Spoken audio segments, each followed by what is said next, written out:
everybody, it's me, Bradley Hasemeyer. I'm a creature of habit, so when I want to test drive an Acura versus another car, I come to the desert. Actually, this is Acura's proving ground, so it makes sense. Today, I'm driving the completely redesigned Acura RDX before it even goes on the market. We're going to be comparing it against this, the Lexus NX300, to figure out which one of these you should be shopping for.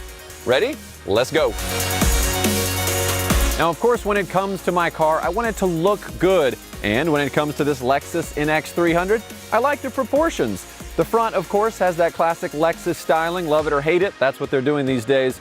But these wheels are 17 inches. Come on. I think they could be bigger. When you get inside, you realize it's a bit of a busy cockpit. Now, there's a standard 8-inch screen, which is okay, but the touchpad that coordinates with it, it's a little bit complicated and it's really hard to use when you're driving. And thanks to small windows and giant rear roof pillars, the visibility out the back is really poor. And while you're looking back there, you'll also notice how small that rear seat is, especially for the middle passenger. Oh, and if you want to flip down those seats, can't do it from the trunk. All right, so the NX300 has a number of available options that you might want, like LED headlights, heated front seats, or a moonroof. But guess what? You got to pay extra for all that. Shouldn't that come standard?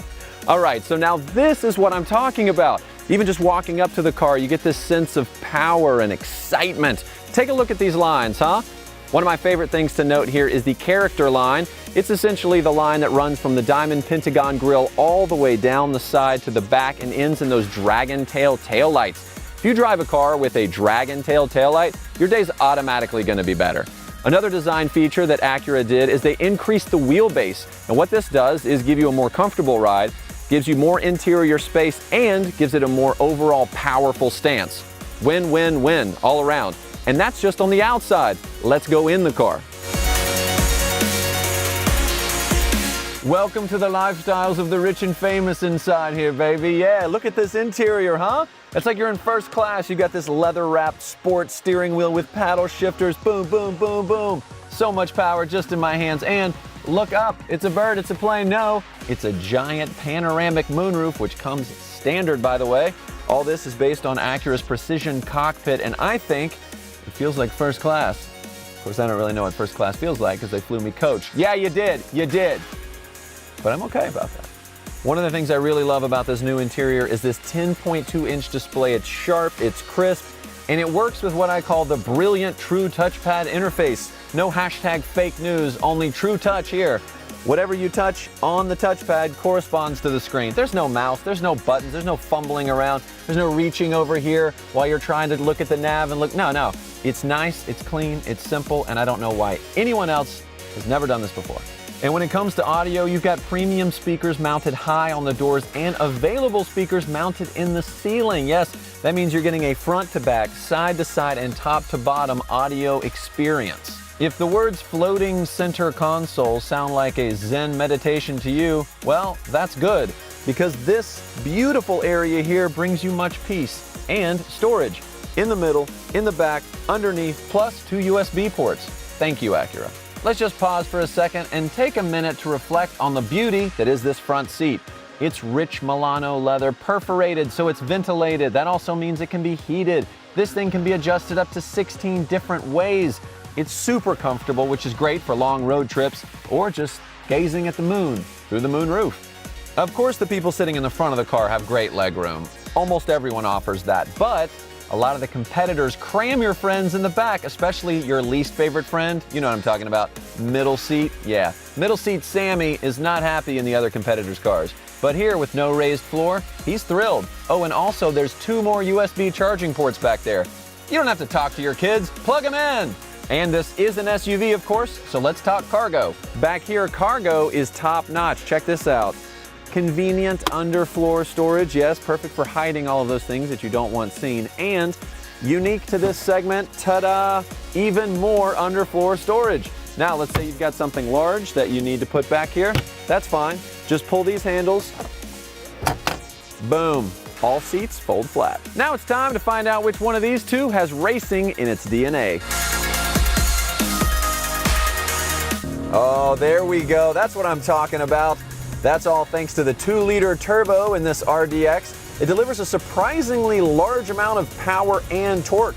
And a lot of that torque is that 0 to 30, so you're really going to feel it as you're taking off.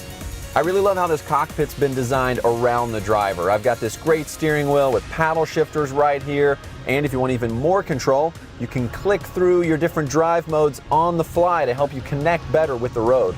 And this RDX features available Acura Super Handling all-wheel drive, which can distribute power from the front to the back to give it more agility and more control. And you really feel that when you're entering some of these curves. I mean, this does not drive like an SUV. All right, so if you're looking for something that's fun to drive, something with a little bit of punch and also control, this is the SUV for you.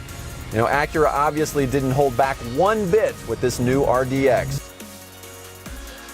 All right, the NX300. Now, Lexus sells a lot of these, so you expect it to be a high-performance type of car, but it's not. There's a little bit of turbo lag. It really sways back and forth, back and forth. I don't have a lot of confidence when I'm going into a corner like I do in the RDX with its planted stance. And it's got a whole lot less horsepower than the RDX, so it's kind of a lose, lose, lose. It definitely doesn't have that same racing spirit, that's for sure. Hey, no disappointment here. The all-new Acura RDX is bold and distinctive. This SUV also comes loaded with so many great standard features that you'll pay an arm and a leg for on other brands, and I prefer to keep my appendages, thank you.